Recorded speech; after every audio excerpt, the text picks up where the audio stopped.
दोस्तों, मेरा नाम है कुमकुम बिनवाल। एक वक्त था जब बीजेपी की आईटी सेल की धाक हुआ करती थी, जिसको जब मन चाहा बीजेपी आईटी सेल राष्ट्र विरोधी घोषित कर देती थी और अपना एजेंडा अपने हिसाब से लोगों के आगे रखती थी और सोशल मीडिया में बीजेपी आईटी सेल का कोई मुकाबला नहीं था। लेकिन ऐसा लगता है कि बीजेपी आईटी सेल में कोई अनाड़ी आ गया है, इतना बड़ा अनाड़ी कि वो एक बार नहीं कई बार ब्लंडर्स करता है और उसके बाद अपनी फजीहत करवाता है, और अपनी ही नहीं अपनी पार्टी की फजीहत करवाता है। दोस्तों, ये चेहरा आपको याद होगा, आजादपुर मंडी के रामेश्वर जी के आंसू, रामेश्वर जी की मजबूरी, महंगाई को लेकर रामेश्वर जी किस तरह से दी ललन टॉप के एक वीडियो में भावुक हुए, उसे देखकर पूरा देश रोया था। पूरे देश ने रामेश्वर जी की इस मजबूरी को महसूस किया था कि कैसे एक गरीब सब्जी वाला खाली ठेला वापस अपने घर ले जा रहा है, क्योंकि उसकी इतनी हैसियत ही नहीं कि वो कोई सब्जी भरकर अपना गुजारा कर ले।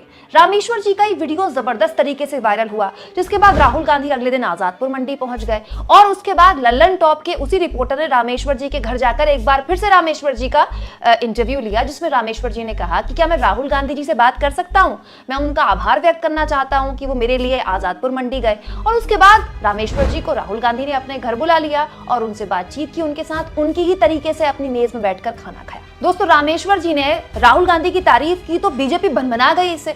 बीजेपी आईटी सेल के मुखिया अमित मालवीय ने पहले रामेश्वर जी के नाम पर राहुल गांधी पर आरोप लगाए कि वो राजनीति कर रहे हैं। इन्होंने तो लल्लन टॉप के इस वीडियो पर ही देखिए किस तरह से सवाल उठा दिए। उसके बाद उन्होंने राहुल गांधी के साथ रामेश्वर जी की वीडियो पोस्ट की बीजेपी आईटी सेल के मुखिया ने कि देखिए ये कौन सी मुलाकात है जिसमें माइक लगे हुए हैं। इसके जवाब में लोगों ने प्रधानमंत्री मोदी की वो तस्वीर ट्वीट कर दी जिसमें मोदी जी अपनी गाड़ी में नहीं बैठते जब तक कैमरा पर्सन नहीं बैठता।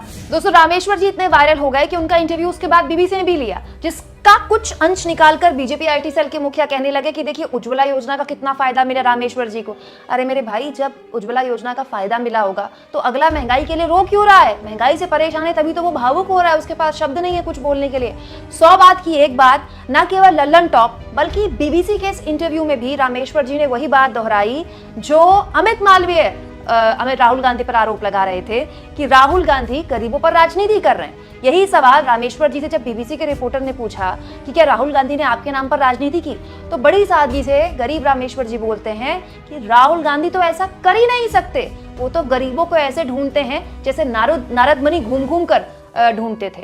मतलब राहुल गांधी के लिए वो कितनी बड़ी बात कह रहे हैं। तो क्या यही बीजेपी आईटी सेल की मुखिया या बीजेपी को परेशान कर रहा है? और ये कोई नई बात नहीं कह रही हूँ। सोशल मीडिया वॉर में हाल के दिनों में राहुल गांधी न केवल नरेंद्र मोदी को पछाड़ते दिखे हैं, बल्कि लाइक्स और व्यूज के मामले में बीजेपी के कई सो कॉल्ड बड़े नेताओं को बहुत पीछे छोड़ते हुए दिखाई दिए हैं। तो क्या राहुल गांधी की सोशल मीडिया में बढ़ती लोकप्रियता और गरीब आवाम के बीच एक पहुंच जो भारत जोड़ो यात्रा के जरिए राहुल गांधी बना रहे हैं, इससे बीजेपी बौखला गई है, घबरा गई है, इसीलिए इस तरह की बातें कर रही है? क्योंकि राहुल गांधी रामेश्वर जी से मिले तो ये कौन सी नई बात है? राहुल गांधी तो इससे पहले दिल्ली यूनिवर्सिटी में छात्रों के बीच जा चुके हैं, धान बोने जा चुके हैं हरियाणा की महिलाओं के बीच, और उन्हीं महिलाओं को अपने उसी घर में बुला चुके हैं जहां जिस घर में जिस मेज पर रामेश्वर जी बैठे। तो राहुल गांधी तो पिछले कई दिनों से चाहे ट्रक ड्राइवर्स के बीच हो, चाहे फिर वो गरीब लोगों के बीच हो, लोगों के बीच जा ही रहे हैं। क्या बीजेपी को यही बात परेशान कर रही है, असहज कर रही है? आप इस मुद्दे पर क्या सोचते हैं दोस्तों? कमेंट बॉक्स में जरूर लिखें और जितना हो सके चैनल को शेयर करें, सब्सक्राइब करें और थैंक्स और ज्वाइन का ऑप्शन जरूर इस्तेमाल करें, क्योंकि इसी के जरिए आप चाहें तो मेरी आजाद पत्रकारिता की इस मुहिम को आगे बढ़ा सकते हैं।